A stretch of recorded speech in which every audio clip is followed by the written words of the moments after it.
Hello friends, welcome you all. My self RC sir. यदि आप IIT JEE की तैयारी कर रहे हैं, जेई एडवांस की तैयारी कर रहे हैं और अभी आपके नंबर्स नहीं आ रहे, आप बहुत पढ़ रहे हैं और आप बहुत ज़्यादा नंबर लाने चाह रहे हैं कि मैथ्स में नंबर आने चाहिए पर आ नहीं रहे, आप पढ़ भी रहे हैं पर दिक्कत क्या है, तो इसके देखो एन नंबर ऑफ रीजंस हो सकते हैं। पर मेरा मानना यह है कि अगर आप अच्छे से देखेंगे तो जो क्वेश्चन आज नहीं हो रहा, जैसे मान लो आपने कुछ नंबर ऑफ क्वेश्चंस किए पर जो क्वेश्चन पेपर में आ रहा वो आपसे नहीं हो रहा, तो उसका रीजन ये हो सकता है कि आपको इस टॉपिक में पूरा कॉन्फिडेंस नहीं। तो अगर वो चाहिए आपको, और खासकर कोऑर्डिनेट ज्योमेट्री के क्वेश्चंस जो इस साल 9 क्वेश्चंस आए थे, अगर वो नहीं हो रहे, जेईई एडवांस की बात कर रहा हूं मैं, तो देखो बच्चे, एक ही रास्ता है कि आप पूरा ध्यान से अगर इन वीडियोस को देखते हो तो बिल्कुल बच्चे वो सब क्वेश्चंस आप कर सकते हो और आराम से। और ये सबसे ज्यादा स्कोरिंग टॉपिक है और सबसे कम टाइम इसमें लगेगा आपको। अगर आप अच्छे से पढ़ते हो इस चीज को तो सबसे ज्यादा मजा और सबसे ज्यादा स्कोरिंग टॉपिक बन जाएगा ये आपका। और अभी मैं सर्कल देखो, अभी तक मैंने जो भी कवर किया वो पूरा वो बेसिक पार्ट किया है जिसके बिना आप आईआईटी में नहीं जा सकते। क्वाड्रेटिक इक्वेशन नहीं आता तो भैया बहुत से क्वेश्चंस आपके नहीं होंगे। सीक्वेंस सीरीज बहुत से क्वेश्चंस में फंस सकता है। स्ट्रेट लाइन नहीं आता तो इसकी बात ही नहीं कर सकते आगे की अपन, है ना। और ऐसे ही जो छोटे मोटे टॉपिक्स है, इनइक्वालिटी, मॉडुलस, ये बिल्कुल बच्चे हर जगह काम आएंगे। तो अब मैं वो टॉपिक्स कवर करूंगा जो आईआईटी एडवांस हो या मेंस हो, दोनों में ही बहुत ज्यादा स्कोरिंग हो। तो अगर आप चाहते हैं कि आप भी अब अपना स्कोर बनाना चाहते हैं, बेसिक पार्ट आपने कर लिया है, तो बिल्कुल बच्चे ये उसी के लिए अब अपन आगे बढ़ रहे हैं। और आईआईटी एडवांस हो या मेंस हो, दोनों के लिए बिल्कुल। और ध्यान से अगर आप देखते हैं तो देखिए बच्चे, क्या क्या प्रॉब्लम्स होते हैं उन सब का यहाँ सॉल्यूशन है। कि दिक्कत की सर प्रैक्टिस कहाँ से करें, जैसे आज मैंने कुछ पढ़ाया, अब प्रैक्टिस करने लगे कुछ और ही, पता चला 1 घंटा वेस्ट हुआ, कुछ नहीं मिला। 3-4 क्वेश्चन आपने उठाए, पता नहीं कौन सी दुनिया से उठाए, एक भी उनसे नहीं हुआ, तो क्या फायदा, वो टाइम वेस्ट हुआ ना। तो जब टॉपिक आप पढ़ते हो तब सही सटीक क्वेश्चन करने बहुत जरूरी है कि अपने को पहले कॉन्फिडेंस आए, फिर तो अपन कोई सही क्वेश्चन करेंगे ना। ऐसा थोड़े ना आईआईटी एडवांस वाला मैंने एक लेक्चर लिया, अच्छा आईआईटी एडवांस का क्वेश्चन हो जाएगा, तो फिर भैया वो आईआईटी एडवांस का क्वेश्चन नहीं है। तो ये बात ध्यान रहे। हाँ, ये सिनेरियो हो सकता है कि मैंने एग्जैक्ट सेम ही क्वेश्चन यहां कराया और आईआईटी एडवांस वाला जाके कर लेना, क्या कर लेना उसका, मैंने कराया वो तो यहाँ, तो वो चीज अलग है। बाकी सीधा एक लेक्चर पढ़ने से आईआईटी एडवांस नहीं हो जाने वाला। तो इसलिए यहां पे जो प्रैक्टिस आप करोगे वो सिस्टेमेटिक करोगे, पहले जैसा पढ़ाया वैसा कि कंसेप्ट कैसे अप्लाई करते हैं वो वाली प्रैक्टिस, उसके बाद में अच्छे क्वेश्चंस की प्रैक्टिस करो और उसके बाद में जो आए हुए क्वेश्चंस है वो करो। ऐसे नहीं सीधा पीवाईक्यू पे जाके हाथ मार रहे, सर आपने बताया हो ही नहीं रहा, नहीं होगा। और कोई ऐसे बोल रहा हो जाएगा, तो मैं बता दूं आपको वही चीजें कराई जा रही है जो पीवाईक्यू सोल्व करने के लिए जरूरी है, ना कि आगे आने वाले पर्सन के लिए। ये बहुत अच्छे से ध्यान कर लेना। अगर आपके लेक्चर देखने के बाद पीवाईक्यू हो रहे हैं, उसका मतलब आपको वही चीजें कराई जा रही है जो पीवाईक्यू के लिए जरूरी है, ना कि वो चीजें कराई जा रही है जो एफवाईक्यू और फ्यूचर में आने वाले के लिए जरूरी है। क्या बात समझ में आती है। तो इसलिए, और मैं अभी कभी भी ऐसा नहीं बोलूंगा कि ऐसा हो रहा हो, ध्यान देखिए, मेरा एक ही एम है कि मैं आपको कंसेप्ट अप्लाई करना सिखा दूं, और वो सिंपल से सिंपल वे में, और बहुत इफेक्टिवली क्या गलती हो सकती है, कैसे आ सकता है, और जो क्वेश्चन आएगा अल्टीमेटली कंसेप्ट पे आएगा। तो इसलिए अगर आप चाहते हैं कि ये कोऑर्डिनेट ज्योमेट्री और आगे आने वाले जो भी टॉपिक्स अगर बहुत अच्छे से स्कोर बनाना चाहते हैं तो बिल्कुल ये आपके लिए है। और अभी मैं बातें बोल रहा हूं, हो सकता है आपको कुछ भी नहीं समझ में आए, और ये एकदम और एग्जैक्टली जिस दिन आप जेईई एडवांस का एग्जाम लिख रहे होंगे उस दिन शायद ये सब बातें आपके दिमाग में चले। हाँ अच्छा, वो एक सर थे, एक वीडियो देखा था, ऐसा ऐसा कुछ बकवास कर रहे थे। हाँ, और नहीं उस दिन नहीं आएंगी तो दूसरे दिन पक्का सब समझ में आ जाएगा कि उस सर ने क्या बकवास की थी। हाँ, फिर भी अब किसी को नहीं समझ में आ रहा, भैया आप आराम से जा सकते हो, कोई दिक्कत नहीं है। पर अगर आप ऐसे बच्चे हो, बहुत से ऐसे बच्चे होते हैं जिनका आईआईटी में सिलेक्शन केवल एक सब्जेक्ट के कारण होता है। मैं खुद, अगर मेरा आईआईटी में सिलेक्शन हुआ था तो वो था केवल मैथमेटिक्स, क्योंकि बाकी 2 के नंबर्स को अगर जोड़ दोगे ना तो भी वो मैथ से कम नंबर थे मेरे, फिर भी आईआईटी में सिलेक्शन हुआ। तो ऐसे बहुत से बच्चे हैं, उनके लिए ये वीडियोज हैं कि जिनका सिलेक्शन होना है केवल मैथ्स के कारण, बाकी में वो पास हो रहे हैं तो मैथ्स सिलेक्शन करा सकती है। क्योंकि कितने नंबर चाहिए, 120 नंबर चाहिए। तो अगर उनमें 30-30, 40-40 भी लाते हो और मैथ में 100 के आसपास जाते हो तो बहुत अच्छा आईआईटी मिल सकता है। क्या ये बात क्लियर है? नहीं सर, कोई बात नहीं भैया, टॉपिक शुरू करते हैं, ये बकवास आते होगी। हाँ, सर्कल 1, और इस टॉपिक को अपन बिल्कुल आईआईटी जेई एकदम जीरो से शुरू करूंगा, एकदम जीरो, समझते ना, जीरो गोल वाला, और एकदम एडवांस लेवल तक जाएंगे। बिल्कुल देखिए ध्यान से, अगर ये टॉपिक आप पूरा देखते हो तो जो 4 आगे आने वाले टॉपिक्स है, पैराबोला, हाइपरबोला, इलिप्स, सब कुछ एकदम डिट्टो, ऐसे कि पता ही नहीं चलेगा कि अच्छा सर उनमें कोई फॉर्मूले भी थे क्या। ऐसा लिंक करके पढ़ाऊंगा, पता ही नहीं चलेगा कोई फॉर्मूले भी थे उनमें, बिल्कुल। पर अगर इसको आप अच्छे से देखते हो तो ही वो चीजें समझ में आएंगी। चलो ठीक है, पहला लेक्चर शुरू करते हैं। क्या सर्कल, क्या होता है सर्कल? सर गोल गोल, गोल गोल से थोड़े ना आ जाएगा कुछ, तो क्या होता है फिर सर्कल? तो हाँ सही बोल रहे हो, वैसे होता गोल गोल ही है, पर बात यह ना कि मैथमेटिक्स में अपने को इसका इक्वेशन लाना है तो कैसे लाएंगे, तो उसी गोल गोल को डेफिनेशन या डिफाइन कैसे करेंगे अपन, देखो। और जो भी चीजें, it is a locus of A point, और आगे आने वाली जितनी भी चीजें हैं वो किसी ना किसी पॉइंट का लोकस ही है। तो इस ध्यान से देख लिए, circle it is a locus of A point, एक पॉइंट का लोकस है, तो उस पॉइंट को मैं मान लेता हूं, उस पॉइंट को मैं मान लेता हूं बच्चे, क्या, उस पॉइंट को पी एच कोमा के, किसी ना किसी एक पॉइंट का लोकस है, which moves in a plane, एक प्लेन में ही मूव कर रहा है, इस बोर्ड में ही मूव करेगा वो बच्चे, ध्यान रखना। हाँ, which moves in a plane such that it's distance from a fixed point, एक फिक्स्ड पॉइंट है, एक फिक्स्ड पॉइंट है, उससे डिस्टेंस, तो उसको x1 y1 बोल देते हैं। इससे डिस्टेंस क्या है? कांस्टेंट। एक पॉइंट का लोकस जिसकी एक फिक्स्ड पॉइंट से डिस्टेंस क्या है बच्चे? कांस्टेंट। उस कांस्टेंट डिस्टेंस को मैं r नाम दे देता हूं। The fixed point is called centre of circle and the fixed distance is called radius, radius कहलाती है। ठीक है बच्चे, अब बात यह है, अगर आपको इस पॉइंट को मूव करना है और कंडीशन क्या है कि इसकी इस पॉइंट से, ये पॉइंट फिक्स है, ये पॉइंट फिक्स है, इस पॉइंट को फिक्स कर दिया और इस पॉइंट का यहां से डिस्टेंस आ रहना चाहिए। अब ये पॉइंट और इसी प्लेन में घूमना है तो कैसे घूमेगा? ऐसे क्या?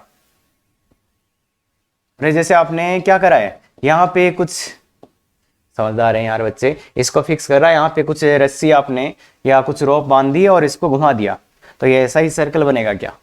तो इसको नाम देते हैं सर्कल। सर्कल एग्जैक्टली होता क्या है? तो सर्कल ध्यान से देखिए, मिसकंसेप्ट नहीं होगा। सर्कल मतलब ये जो इसका पेरीमीटर है ना बच्चे, इसी को अपन सर्कल बोलते हैं।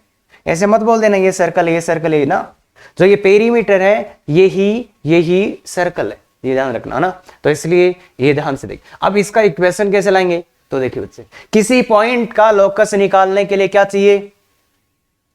अच्छा, अरे सर उस पॉइंट पे एच कोमा क्या मानेंगे? बिल्कुल मान लिया मैंने आपको कहने से पहले ही, है ना। तो ये लेट करते हैं, उसके बाद क्या करते हैं? ज्योमेट्रिकल कंडीशन, जो भी कंडीशन है वो लगाते हैं। कंडीशन क्या है यहाँ? CP इक्वल टू R या PC लिख देते हैं, थोड़ा अच्छा लगेगा, नाम जाना पहचाना होगा। PC, P से C का डिस्टेंस, PC आई थिंक सब जानते हैं।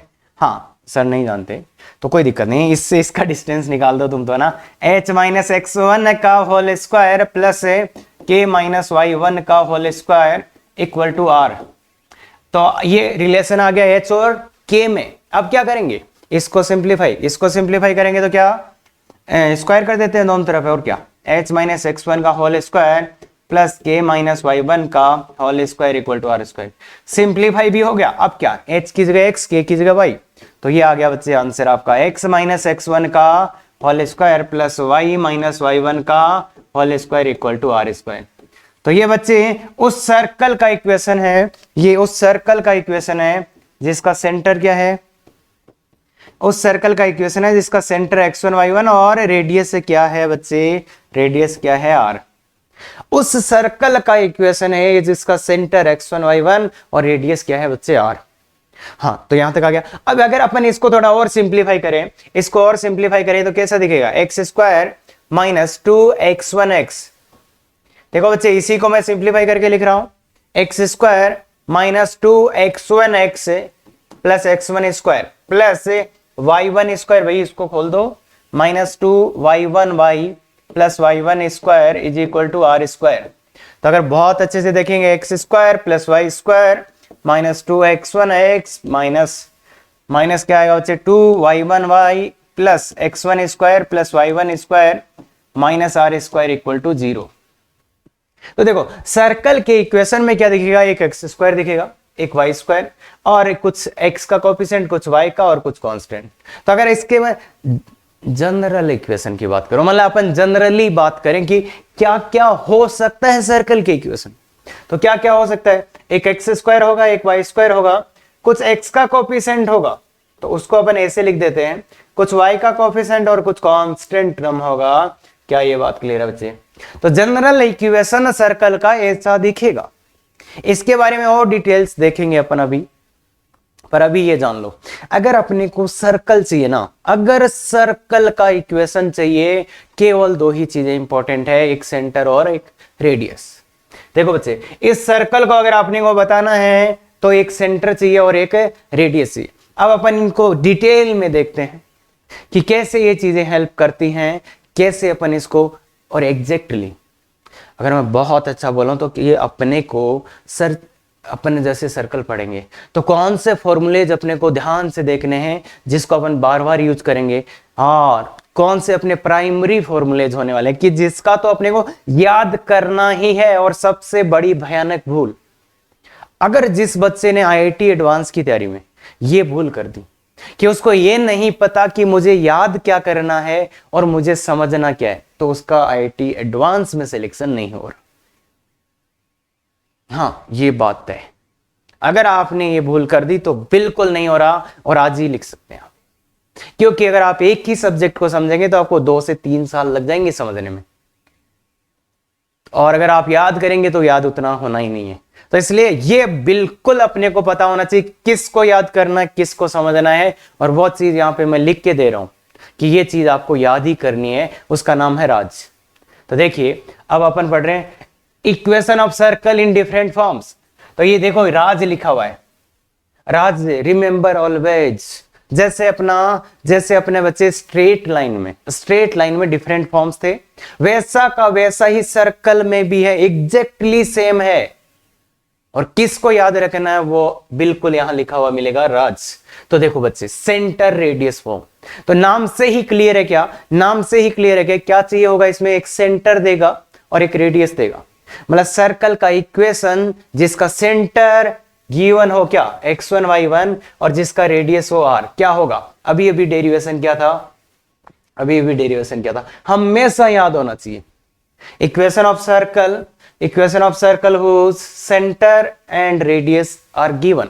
तो सीधा बच्चे, और जब भी सर्कल की बात करें ना, अच्छा सर्कल का इक्वेशन चाहिए, बोलो रेडियस दो और क्या दो, सेंटर और रेडियस दे दो, सर्कल का इक्वेशन दे देंगे, कोई दिक्कत नहीं है। तो हमेशा याद रखो। अब इसी में अगर मैं बोलूं कि सेंटर किसी ने बोल दिया ओरिजिन है और रेडियस किसी ने बोल दिया आर है, तो इस सर्कल का इक्वेशन क्या होगा, सेंटर ओरिजिन और रेडियस आर, तो क्या होगा यहां x1 y1, अरे सेंटर x1 y1 होता है ना बच्चे, अरे तो इसलिए x1 y1 का वैल्यू 0 0 डालोगे तो x माइनस 0 का whole square plus y minus 0 का whole square is equal to R square. तो ये देखो बच्चे, x² plus y² equal to r²।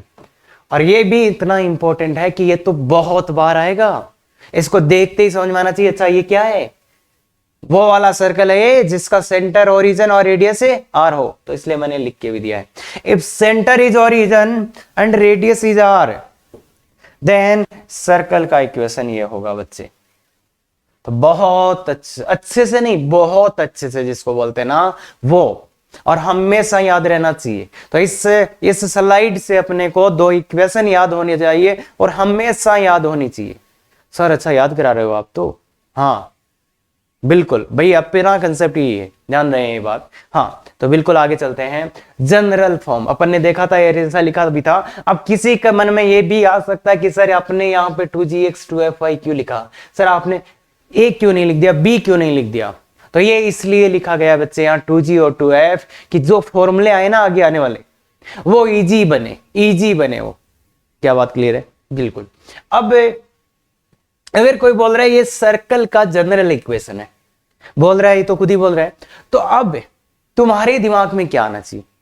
अगर सर क्या, अगर सर ये सर्कल है तो रेडियस और वो तो बताना पड़ेगा, सेंटर तो भाई, ये बात तो है ना कि सर अगर सर्कल का इक्वेशन है ये तो मुझे तो रेडियस तो निकालना ही पड़ेगा और मुझे सेंटर भी चाहिए सर इसका। तो क्या यही बात है? बिल्कुल सही बोल रहे हैं। हाँ, तो बताओ बच्चे, अब इसका सेंटर और रेडियस कैसे लाएं? तो लेट मान लेते हैं, लेट इसका सेंटर क्या है? इसका सेंटर है x1 y1 और इसका रेडियस क्या है बच्चे? r। रेडियस क्या है? r। तो अगर ये इस वाले का सेंटर ये है, रेडियस ये है, तो इसका इक्वेशन भी क्या होना चाहिए फिर? इसका इक्वेशन भी क्या होना चाहिए फिर? इस वाले का इक्वेशन भी क्या होना चाहिए? x माइनस x1 का होल स्क्वायर। भाई अगर सेंटर और रेडियस ये है तो इसका इक्वेशन भी ऐसा होना चाहिए। अरे भाई अगर इस सर्कल का सेंटर ये, रेडियस ये है, तो इसका इक्वेशन ऐसा होना चाहिए। तो इसको थोड़ा सा कंपेयर करते हैं, इसको ओपन करके ना, तो ये x square minus 2x1x plus x1 square plus y square minus 2y1y plus y1 square equal to r square. थोड़ा सा और अरेंज कर लेते हैं, तो x square plus y square minus 2x1x minus 2y1y plus x1 square plus y1 square minus r square equal to 0। तो अब देखो बच्चे, ये आया, ये मैंने माना था इस वाले का सेंटर ये है, रेडियस ये है, तो इसका इक्वेशन ऐसा दिखना चाहिए। तो अब एक और दो का, अगर अपन एक और दो का कंपेयर करें, भाई दोनों सेम है ना। मैंने बोला था इसका सेंटर लेट मान लेता हूं, मेरे को नहीं पता तो मानूंगा मैं x1 y1 और r। तो अब मेरे पास इसका मैंने ये माना तो इसका सभी इक्वेशन ऐसा दिखना चाहिए। अब ये दोनों इक्वल ही है क्या? सेम ही है। 1 और 2 का कंपेयर करो, 1 एंड 2 का कंपेयर। अब कंपेयर कैसे करते हैं बच्चे? देखो भाई, इसमें x square y square, x square y square, तो बाकी ये दोनों टर्म्स इक्वल है तो बाकी भी इक्वल होना चाहिए। तो x का कोफिशिएंट इधर कितना है? 2g, और इधर कितना है x का कोफिशिएंट? माइनस का 2x1। तो देखो सेंटर का वैल्यू आ गया x1 बराबर माइनस जी। क्या आपको दिख गया बच्चे? x1 बराबर, अरे सेंटर ही तो लाना था x1, माइनस जी आ गया। ऐसे ही y की कोफिशिएंट का कंपेयर करो, 2f, इधर y का कोफिशिएंट है 2f, यहां है माइनस का 2y1, तो कितना आ रहा है बच्चे? y1 बराबर माइनस का f, माइनस का f। क्या ये बात क्लियर है? तो आ गया सेंटर, तो आ गया माइनस जी माइनस एफ, सेंटर तो आ गया माइनस जी माइनस एफ। क्लियर है बात? बिल्कुल। अब रेडियस की बात करते हैं। रेडियस की बात करेंगे तो क्या होगा? रेडियस की बात अगर आप करोगे तो भाई कांस्टेंट टर्म को इसको कर देते हैं, तो कांस्टेंट टर्म यहाँ क्या है? यही है ना बच्चे, यही है ना कांस्टेंट। इसका कांस्टेंट टर्म ये और इसका कांस्टेंट टर्म ये इक्वल होंगे, तो आर स्क्वायर का वैल्यू देखिए बच्चे, आर स्क्वायर इधर ले आते हैं, x1 square plus y1 square minus C, तो आर का वैल्यू प्लस माइनस अंडरूट। अब x1 तो है ही नहीं अपने पास, x1 तो है ही नहीं बच्चे, x1 थोड़ी ना है अपने पास, अपने को तो इन्हीं के टर्म्स में लाना है। तो देखिए बच्चे, x1 का वैल्यू मैं यहां से लिख सकता हूं कितना? माइनस सी। x1 का वैल्यू यहां से x1 और y1 के वैल्यूज डाल दीजिए बच्चे, यहां से कितना आ जाएगा? x1 का value minus C, minus G का स्क्वायर मतलब G square plus F square minus C. क्या ये बात क्लियर है? और अब देखो रेडियस है ये रेडियस है, तो माइनस तो हो नहीं सकता ना सर्कल का रेडियस, भाई माइनस तो हो नहीं सकता, पर आपके कैलकुलेशन में जरूर ये ऐसा दिखना चाहिए। यहां बहुत से बच्चे इसी को गलत करके आ जाते हैं ना। प्लस अगर स्क्वायर रूट खुद से ले रहे हो प्लस माइनस आएगा, हमेशा ध्यान रखना। पर यहां पे प्लस ही क्यों ले लिया? क्योंकि रेडियस तो प्लस होता है, तो इसलिए सेंटर की बात करेगा तो माइनस जी कोमा माइनस एफ। अब माइनस जी क्या है? तो उसके लिए देखो जी क्या है बच्चे? जी है एक्स के कोफिशिएंट का हाफ, एक्स के कोफिशिएंट का हाफ। तो मतलब सेंटर की बात करेंगे तो माइनस जी माइनस है, मतलब एक्स के कोफिशिएंट का हाफ का माइनस और वाई का कोफिशिएंट का। और जो गलती करेंगे वो ये है कि यहां देखो बच्चे, x square and y square का कोफिशिएंट कैसा होना चाहिए? कोफिशिएंट कैसा होना चाहिए? 1। तभी ये फॉर्मूले लगेंगे। कौन से? ये सेंटर और रेडियस के, सेंटर और रेडियस के जो ये फॉर्मूले हैं, ये केवल बच्चे तभी लगेंगे, ये केवल बच्चे तभी लगेंगे जब क्या हो बच्चे? जब क्या हो? एक्स स्क्वायर वाई स्क्वायर का coefficient x square y square का कोफिशिएंट कैसे हो बच्चे, पॉजिटिव हो ना। हाँ पॉजिटिव नहीं एक, पॉजिटिव नहीं एक। और ये गलती बहुत से बच्चे बार बार करते। तो अगर आपको नहीं करना तो बहुत ध्यान से लिख ले और सावधान, एक्स स्क्वायर और वाई स्क्वायर कोफिशिएंट अगर 1 और 1 हो तो ही ये सेंटर आएगा माइनस डी माइनस एफ और रेडियस आएगा ये। क्या बात क्लियर है बच्चे, समझ में आया थोड़ा बहुत। और अब अगर स्क्वायर रूट आता है कहीं पे तो उसकी 3 केस बनते हैं। अगर देखो यहां पे आर स्क्वायर रूट आया ना, G square plus S square minus C, अगर कहीं पे भी मैथ्स में स्क्वायर रूट आएगा तो 3 कंडीशन आएगा। जैसे क्वाड्रेटिक में यहां आया था बी स्क्वायर माइनस 4ac, यहां स्क्वायर रूट आया था ना, तो यहां फिर अपन ने 3 केस भी बनाए। तो ये क्या है, डी है ना, बी स्क्वायर माइनस 4ac, तो फिर 3 केस बनाए थे। अगर डी पॉजिटिव है तो रियल एंड डिस्टिंक्ट, डी बराबर 0 है तो ये डी लेस देन 0 है। तो जहां पे भी स्क्वायर रूट मैथ्स में आएगा 3 कंडीशन ऑटोमेटिक आएगा। पहला कंडीशन कि अगर स्क्वायर रूट के अंदर वाला पॉजिटिव है, स्क्वायर रूट के अंदर वाला पॉजिटिव मतलब ये वाली चीज अगर पॉजिटिव है तो इसका एक पॉजिटिव वैल्यू आ जाएगा। भाई पॉजिटिव नंबर का स्क्वायर रूट लोगे तो आर का वैल्यू कैसा आएगा, पॉजिटिव। तो अपन क्या बोल सकते हैं बच्चे, रियल सर्कल बोल दूंगे यहां, देन रियल सर्कल मतलब रियल सर्कल आएगा। और अगर इसका वैल्यू जो ये लिखा है G square plus F square minus C, इसका वैल्यू 0 आ गया तो आर का वैल्यू कितना आ गया बच्चे, अगर इसको आपने 0 कर दिया तो आर का वैल्यू क्या आ गया, 0। तो अगर रेडियस का वैल्यू 0 हो जाए तो ध्यान रखना बच्चे उसको क्या बोलते हैं, पॉइंट सर्कल। अरे टिमकी, अरे भाई आर का वैल्यू 0 हो गया मतलब क्या, सेंटर तो है पर रेडियस 0, मतलब सर वो टिमकी आ गया, टिमकी। अरे टिमकी समझते हैं ना, अरे समझते ना यार, पॉइंट ही आ गया वो तो यहां पे क्या आएगा बच्चे, पॉइंट सर्कल।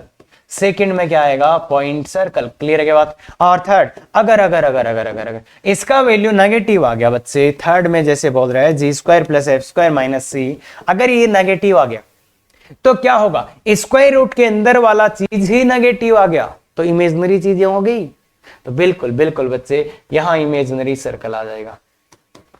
क्या ये बात क्लियर है, क्या ये बात क्लियर है, बिल्कुल। और बहुत ध्यान से देख लो नेचर ऑफ सर्कल कि कैसा होगा सर्कल, इस पे डिपेंड करेगा कि ये जी स्क्वायर प्लस एफ जो रेडियस का जो रूट के अंदर आ रहा था वो कैसा आ रहा है। क्या बात क्लियर है, बिल्कुल। तो चलिए बच्चे हम सीधे इक्वेशंस पे चलते हैं और एकदम 0 से शुरू करके जाएंगे बच्चे बहुत ही आराम से, कि कैसे अपन कुछ भी नहीं आता उससे एडवांस तक जाएंगे। तो बिल्कुल बच्चे देखिए, find equation of circle whose centre, एक सर्कल का इक्वेशन फाइंड करना है जिसका सेंटर गिवन है क्या, 1, -2 और रेडियस भी गिवन है। ले अरे आर भी गिवन है तो क्या ही सोचना बच्चे, सेंटर रेडियस फॉर्म का समझ में आ गया होगा, सेंटर रेडियस फॉर्म लगाएंगे। क्लियर है। तो सेंटर क्या दिया है ये, तो x-1 का होल स्क्वायर प्लस y+2 का होल स्क्वायर, प्लस हो जाएगा ना यहाँ माइनस माइनस, हाँ बिल्कुल बिल्कुल 4 का स्क्वायर। सर इसको थोड़ा ओपन कर देते हैं, x² plus y² minus 2x plus 4y और 16 था और ये 5 हो जाएगा -11 बराबर 0। थोड़ा अच्छे से ध्यान से देखिएगा तो ये आंसर आ जाएगा। क्या कर सकते हैं बच्चे, बिल्कुल बच्चे एकदम, अरे 8, 9, 10th के बच्चों के लिए एवरेज क्वेश्चन है, फॉर्मूला बेस्ड। क्या चले आगे, हाँ बिल्कुल ऐसे में। हाँ तो बच्चे आराम से करिएगा, आराम से करिएगा, बहुत अच्छा सुंदर क्वेश्चन है। बिल्कुल 4 से 5 मिनट दीजिए आप, उसके बाद देखिएगा क्या होता है अपने से। Find equation of circle which passes through point of intersection of lines and whose centre. तो सेंटर दिया है सीधा सीधा 2, -3 और क्या बोला है कि ये दो लाइंस के इंटरसेक्शन से भी पास हो रहा है। पहली लाइन का इक्वेशन 3x - 2y - 1 = 0 दो रहा है और दूसरी लाइन 4x + y - 27 = 0। दो इन दोनों लाइनों का इंटरसेक्शन पॉइंट अपने को फाइंड करना है। क्या बच्चे मैं फाइंड कर सकता हूं इस वाली लाइन, भाई देखो इन दोनों के इंटरसेक्शन पॉइंट से फाइंड, इंटरसेक्शन पॉइंट से सर्कल पास हो रहा है, सर्कल इन दोनों के इंटरसेक्शन से पास हो रहा है। अपना एम क्या है, अपना एम क्या है, सेंटर और रेडियस लाना। सेंटर लाना, रेडियस लाना। तो बिल्कुल बच्चे अपना एम वही है, तो सेंटर है, रेडियस का वैल्यू लाना चाहते हैं तो रेडियस का वैल्यू आ जाएगा अगर ये पॉइंट आ गया तो। क्यों? क्योंकि आर का वैल्यू क्या हो जाएगा बच्चे, पीसी। आर किसके इक्वल होगा, पी से सी का जो डिस्टेंस है। पॉइंट पी कैसे लाएं, तो इन दोनों को सॉल्व करके लाएंगे। तो एक तो है 3x minus 2y minus 1 equal to 0, दूसरी का इसको 2 से मल्टीप्लाई करके लिख देता हूं। भाई इन दोनों को सॉल्व करके x और y का वैल्यू लाना है, तो 8x है plus 2y minus 54 equal to 0, दोनों को ऐड कर दो अब, तो 11x ये 0 हो जाएगा, माइनस 55 इक्वल टू 0, तो x का वैल्यू कितना आ जाएगा 5, x का वैल्यू आ जाएगा 5। x का वैल्यू 5 आ गया है, तो कहीं पे भी पुट कर दो बच्चे, इसमें पुट कर दो x का वैल्यू 5, तो 15 minus 2y minus 1 equal to 0, तो y का वैल्यू कितना आ जाएगा 7। तो मतलब ये पॉइंट P क्या x कोऑर्डिनेट y कोऑर्डिनेट, तो पॉइंट P क्या आ गया बच्चे 5,7। अब अपने को रेडियस चाहिए तो r का वैल्यू क्या आएगा PC, मतलब इन दोनों के बीच का डिस्टेंस। फॉर्मूला लगा दीजिए बच्चे, इसमें तो 3 का स्क्वायर प्लस इसमें 3 स्क्वायर प्लस 10 स्क्वायर, तो ये कितना आ जाएगा बच्चे 3 स्क्वायर प्लस 10 स्क्वायर, तो ये वैल्यू कितना आ जाएगा 109। तो r का वैल्यू आ रहा है 109। तो अब बच्चे अपने पास रेडियस का वैल्यू भी है और सेंटर भी है, सीधा x माइनस x1 का whole square plus y minus y1 का whole square equal to r square. बच्चे ये नहीं लिखने हैं बार बार, बस अभी आप नए एकदम शुरू किया है तो इसलिए मैंने लिखा है। r स्क्वायर कितना हो जाएगा 109, तो यही है, इसको सिंप्लीफाई कर लेना। क्लियर है क्या बच्चे? तो अपना एम फिक्स रखो, अगर सर्कल चाहिए सेंटर रेडियस, खत्म। हाँ बिल्कुल। तो चलिए बच्चे ये वाला बच्चे, ये वाले को करिए बच्चे, एक बार इसको भूल जाओ। हाँ इसको करिए, equation of circle whose two diameters are this and this and area of this, और ये एडवांस का क्वेश्चन है, आपको इनमें से ऑप्शन बताना है। तो बच्चे ध्यान से सुने, एकदम सही क्वेश्चन है, जेईई एडवांस का क्वेश्चन है, सिंगल करेक्ट है, तो इनमें से क्या आंसर आएगा। और अगर आप इसका आंसर सही देते हैं तो बिल्कुल बच्चे आप बहुत सही ट्रैक पे हैं और बहुत ज्यादा लॉजिकल सोच रहे हैं। अगर आपका इसका आंसर गलत आता है या जेईई मेंस वाला आंसर आता है तो फिर सोच लेना आप अपने आप कि आप किस रास्ते चल रहे हैं। तो बच्चे अरे सर ये तो सिंपल है सर, हाँ बिल्कुल सिंपल क्वेश्चन है बच्चे, पर मैं जो चीज समझाना चाह रहा हूं उसको कोशिश करो। पहले आप अपना आंसर लिखो, कमेंट में आंसर लिखो कि सर ABCD में से ये आंसर आएगा, फिर अपन बात करेंगे समझने की। तो बिल्कुल बच्चे, अरे आंसर पहले लिख लो, कमेंट कर दिया सर आता है, तो क्या बकवास कर रहे हो, प्लीज कमेंट करो आंसर में। क्या सर चलेगा? ठीक है, पर शायद आपके लिए बेटर होगा कि अगर आप कमेंट करेंगे तो समझ में आएगा, अच्छा कभी अपन ये भी गलती कर देते हैं। और मैं बता दूं, इसमें जो कंसेप्ट लगेगा वो अभी रिसेंट IIT एडवांस में क्वेश्चन आया, उसी पे बेस्ड है बच्चे, बिल्कुल उसी पे बेस्ड है। और आप फाइंड आउट करो कि आपका आंसर क्या आ रहा है। तो बिल्कुल देखिए, equation of circle whose two diameters, एक सर्कल का इक्वेशन चाहिए जिसके 2 डायमीटर्स। तो डायमीटर्स क्या होते हैं बच्चे, वो सेंटर से पास होते हैं। डायमीटर्स क्या होते हैं, सेंटर से पास। एक डायमीटर है x minus y equal to 0, दूसरा डायमीटर है x plus 2y equal to 0। तो दोनों डायमीटर सर्कल के सेंटर से पास, मतलब इनका इंटरसेक्शन पॉइंट क्या दे देगा अपने को, इन दोनों का इंटरसेक्शन पॉइंट अपने को क्या दे देगा, सेंटर। तो बताइए x का वैल्यू y पुट कर दो, तो y plus 2y equal to 0, और दिख ही रहा है यार y इक्वल टू 0 आ गया और x बराबर 0। तो इसका सेंटर कितना आ गया 0 0, इन दोनों का इंटरसेक्शन पॉइंट। तो सर्कल का सेंटर तो आ ही गया भाई। 2 डायमीटर, डायमीटर समझते हैं ना, डायमीटर समझते हैं, बिल्कुल सर्कल के सेंटर से पास होते हैं। तो इन दोनों लाइनों का इंटरसेक्शन पॉइंट ये आ गया। अब चाहिए रेडियस, तो रेडियस चाहिए, तो सर्कल का एरिया कितना है ये, तो एरिया क्या होता है बच्चे, एरिया क्या होता है पाई आर स्क्वायर, तो 154, तो बस पाई आर स्क्वायर, आर स्क्वायर का वैल्यू चाहिए तो 154 बाई पाई। क्या बात क्लियर है? तो बता आर का वैल्यू भी आ गया, सेंटर भी आ गया, तो अब सर्कल को लिखने में क्या दिक्कत है, x माइनस x1 का whole square plus y minus y1 का whole square equal to R square. तो वैल्यू पुट करो बच्चे, x1 y1 0 0 है, तो x square plus y square equal to R square 154 by pi. ठीक है बच्चे? सर कोई सा आंसर मैच नहीं कर रहा, नहीं नहीं नहीं सर, कुछ तो करेंगे। हाँ तो अरे यार क्या बात कर रहे हो सर, ऐसे तो हम जानते हैं सर, पाई का वैल्यू रखना है ये। इतना ही नहीं आता क्या मैं? 22/7 है ना, तो इसको 22 से काट दो तो ये x² + y²। अगर इसको सिंप्लीफाई करोगे तो ये 7 ऊपर और ये हो जाएगा 49। तो आंसर क्या आ जाएगा बच्चे? ए। अरे पाई की जगह क्या रखा? 22/7 ए। क्या बच्चे आप इतनी सी छोटी चीज देख पाए क्या? अरे सर देख पाए क्या? अरे आया कि नहीं है? ऐसा तो नहीं है कहीं आप ये करके आगे? अरे इतना तो देख सकते हैं ना, पक्का देख सकते हैं ना ये तो, कि इसका आंसर। अरे सर पाई, सर इतना तो जानते हैं सर, 22/7 नहीं तो 3.14 रख लेंगे। बिल्कुल सही बोल रहे हो बच्चे, तो सबका सही है। तो कमेंट करके लिखे सर बिल्कुल करेक्ट आंसर आ रहा था, क्या बकवास कर रहे तो अब है क्वेश्चन की स्टार्टिंग। क्वेश्चन का स्टार्टिंग अब है, गलत है ये आंसर, ये आंसर गलत है। पहली बात, ये आंसर गलत है। और अगर सेम क्वेश्चन जेईई एडवांस में आता है तो इसका आंसर दिया जाएगा ये सही आंसर है, ये करेक्ट आंसर है, करेक्ट आंसर है। अभी जो सवाल लिखा हुआ है इसका करेक्ट आंसर है ये। और उसका लॉजिक ये है कि पाई का वैल्यू 22/7 नहीं होता। कहां लिखा है? नहीं तो पाई लाए क्यों थे तुम?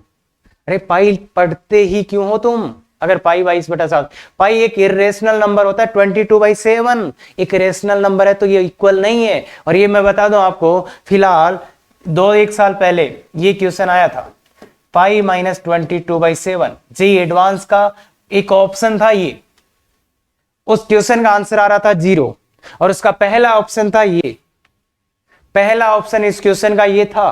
तो बहुत से बच्चे ये करके आ गए थे। बाकी ये आंसर, क्या इसका वैल्यू 0 है? क्या इसका वैल्यू 0 है? बिल्कुल नहीं है ये 0, ये 0 के इक्वल नहीं है। तो ध्यान रखना, पाई 22/7 नहीं होता है। और जब तक आपको ना दिया जाए पाई का वैल्यू आप 22/7 नहीं लेंगे। हां, अब एक स्टोरी ये हो सकती है कि यहां पे ऑप्शन ये लिख के दे दिया जाए, यहां पे लास्ट वाले में dy² + x² = 3। अगर यहां ऑप्शन ये लिख के दे दिया जाए और जेईई मेंस की बातें हो रही हो या सिंगल करेक्ट ऑप्शन हो, तो फिर तो अपने को ऑप्शन ए टिक करना ही पड़ेगा। फिर भाई, फिर देखो जो एग्जैक्ट आंसर है वो किसी भी ऑप्शन में नहीं है, तो फिर क्या करोगे तुम? फिर क्या करोगे? फिर ये तो देखो ना, एक आंसर तो देना है, तो सबसे बेस्ट आंसर कौन सा हो सकता है? फिर ये। तो अगर अपन फिर जेईई मेंस का क्वेश्चन हो और डी ऑप्शन में कुछ चेंजेस कर दिए जाते हैं ऐसे, तो फिर बेस्ट आंसर क्या हो जाएगा? बेस्ट आंसर क्या हो जाएगा? ए। ध्यान से सुन लो, ये चेंज करके अगर जेईई मेंस में क्वेश्चन आता है तो फिर बेस्ट आंसर ए हो जाएगा, क्योंकि एक आंसर तो देना है ना, तो वो बेस्ट आंसर है, बाकी करेक्ट आंसर नहीं है वो। तो इसलिए सर लिख के आना, तो क्या लिख के आएंगे? वही लिख के आओगे, ऑब्वियस सी बात है, पर वो करेक्ट नहीं है। ये बात अपने को समझ में आनी चाहिए। अच्छा सर बहुत कंफ्यूज हो गया, क्या क्या बोल गए आप? आराम से वापस आके सुन लो। अगर जो क्वेश्चन अपन ने शुरू में दिया था वही क्वेश्चन है तो उसका आंसर होगा डी। पर अगर जेईई मेंस में क्वेश्चन आता है और यहां डी वाले पे ये लिख के देता है, तो फिर अपने को ए टिक करना पड़ेगा। क्या ये बात क्लियर है? सही आया था? तो इसलिए ध्यान दे बच्चे, ऐसी गलतियां ना करें। और जब तक मैथ्स में ना बोला जाए, अरे कुछ लोग तो sin 53 का वैल्यू बता देते हैं मेरे को, सर वो तो फिजिक्स में यूज करते हैं ना, फिर कितना कितना कितना? अरे सर 4/5 क्या बात कर रहे हो? नहीं है वो। अरे किसी ने भावड़ा बनाया तुम्हें? हाँ जाके देखना, कभी मैथ्स में यूज किया है? नहीं है ही नहीं वो। तो इसलिए ध्यान दे, ऐसा कुछ नहीं होता है। Find centre and radius of following circles. बच्चे 2 मिनट में दोनों का आंसर चाहिए मेरे को। 2 मिनट में निकाल दोगे? 2 मिनट में निकाल दोगे? पहले का बिल्कुल पहले निकालिएगा, बाद में देखिएगा। तो -g -f। अब g क्या होता है यहाँ पे? मतलब देखो बच्चे, g और f यहां से आते हैं ना, x² + 2g + 2f। एक बार पहली बार बता देता हूं मैं। हाँ तो क्या है इसमें g कहां से लाएंगे? देखो 2g = -4 है, x का कोफिशिएंट कंपेयर करो, 2g = -4 तो g का वैल्यू -2। और ऐसे ही y का, तो 2f = 6 तो f का वैल्यू 3। बाकी सीधा याद रखें, g क्या है? x के कोफिशिएंट का हाफ, f क्या है? y के कोफिशिएंट का हाफ। तो इसलिए बाकी एक बार मैंने निकाल के भी बता दिया है। समझ गए क्या? समझ गए क्या? समझ गए क्या बच्चों? तो ये आ गया 2, बाकी सीधा याद रखेंगे g x के कोफिशिएंट का हाफ, f y के कोफिशिएंट का हाफ। क्या बात क्लियर है? और रेडियस निकालना है तो बच्चे √g² + f² - c। हाँ, g का वैल्यू ये रहा जो आया था, x के कोफिशिएंट का हाफ का स्क्वायर, तो -2 का स्क्वायर प्लस f², 3 का स्क्वायर माइनस c का वैल्यू क्या है? ये है ना भाई 12, तो ये कितना आ रहा है 13, तो 1 आ जाएगा। देखो ध्यान से देखो, r का वैल्यू 1 आ जाएगा। तो सेंटर ये आ रहा है, रेडियस ये आ रहा है, सेंटर ये आ रहा है, रेडियस ये आ रहा है। क्लियर है पहले में? और अभी एक और बात, टाइम सेविंग, मतलब यहाँ पे ये लिखने की बजाय आप क्या लिख सकते हो, इनका भी यूज कर सकते हो इसमें। ये -d और -f की वैल्यू पर अपने तो स्क्वायर होना है, तो ज्यादा दिमाग ना लगाना पड़े, इसलिए सेंटर आ गया तो ये वैल्यू यहाँ पुट कर देना, ये वैल्यू यहाँ पुट कर देना। कहने की बात ये बोल रहा हूँ, रेडियस जब आप निकालने जा रहे हो तो 2 वैल्यूज तो यहीं से पुट कर लेना, क्योंकि वापस कहीं गड़बड़ ना कर दो आप, है ना। तो इसलिए ये 2 वैल्यूज तो आप यहाँ से पुट कर सकते हो। समझ में आ रहा है क्या बोल रहा हूं मैं? अरे वापस g और f का वैल्यू ना निकालना पड़े तो यहीं से ले लेना। क्यों? क्योंकि रेडियस में स्क्वायर तो करोगे ही, तो वहां आपका टाइम बच जाएगा। क्या ये बात क्लियर है? सेकंड वाले का आंसर बोलिए बच्चे, सेकंड वाले का जल्दी से आंसर बोलिए। तो बच्चे आगे answer, centre sir -g - f, centre आ रहा है सर -g। अच्छा, हाफ, इसका हाफ कितना 9 और उसका -20, इसका हाफ -6। तो बिल्कुल बच्चे यही सेंटर है, पर ये बिल्कुल गलत है, तो इसलिए ध्यान दें। अगर सेंटर और रेडियस निकालना है, x² y² का कोफिशिएंट 1 बना लेना। तो इसलिए ये गलत आंसर आया है आपका। तो क्यों आया? क्योंकि x² y² तो डिवाइड बाई 3 करो, इसको पहले डिवाइड बाई 3 करो, x² + y² -6x + 4y - 1/3। बच्चे सबसे पहले इस फॉर्मेट में सर्कल लाना पड़ेगा। इस फॉर्मेट 3 से डिवाइड कर दिया है मैंने, दोनों साइड 3 से डिवाइड कर दिया, ये तो 0 ही रहेगा, तो 3 से डिवाइड कर दिया है तो ये आ गया। अब सेंटर अगर चाहिए तो इसका हाफ का माइनस g होता है, देखो -g - f, g होता है x के कोफिशिएंट का हाफ जो कि है -3, और उसका माइनस तो 3, और इसका हाफ और उसका माइनस तो 2। और r देखो बच्चे ऐसे निकालेंगे, इसका स्क्वायर 9, इसका स्क्वायर 4, और माइनस ये +1/3, तो ये है √40/3, ये आ रहा क्या 40/3। तो r का वैल्यू ये आ रहा है बच्चे, r का वैल्यू ये आ रहा है। समझ में आता है क्या समझ सकते हैं? तो इतना जल्दी निकलना चाहिए, कहने का मतलब है यही वैल्यूज यहाँ यूज कर सकते हो, स्क्वायर यूज करना होता है। क्या बात क्लियर है बच्चे? बिल्कुल। तो चलिए आगे, हाँ ये वाला आराम से अच्छे से फाइंड करो बच्चे, 5 मिनट लीजिए, आंसर अपने को चाहिए। क्या बात क्लियर है? ला सकते हैं? क्या ला सकते हैं आंसर? हाँ आपको ही बोल रहे हैं बच्चे, आराम से। और ये चीजें कहीं ना कहीं तो पड़ी है, तो बस जल्दी से ले आइए। कॉन्सेंट्रिक का मतलब जानते हैं क्या? कॉन्सेंट्रिक मतलब दोनों सर्कल का सेंटर सेम ही होगा। मतलब कॉन्सेंट्रिक मतलब circle having same centre, circles having same centre, circle having same centre उनका सेम होगा। तो बच्चे अगर जो सर्कल अपने को चाहिए उसका सेंटर चाहिए, तो इसका सेंटर निकाल लूंगा। इसका सेंटर निकालने से पहले क्या करना पड़ेगा? अरे वो किया कि नहीं सर? वो तो अभी भी किया, तो याद ही है। तो 2 से डिवाइड कर दो बच्चे पहले। अब इसका सेंटर क्या आ जाएगा? 2, -3। इतना जल्दी आना चाहिए। तो जो अपने को सर्कल चाहिए था उसका सेंटर आ गया, और उस सर्कल पे एक पॉइंट भी दिया है, circle pass through this point, तो उसका 1, 2।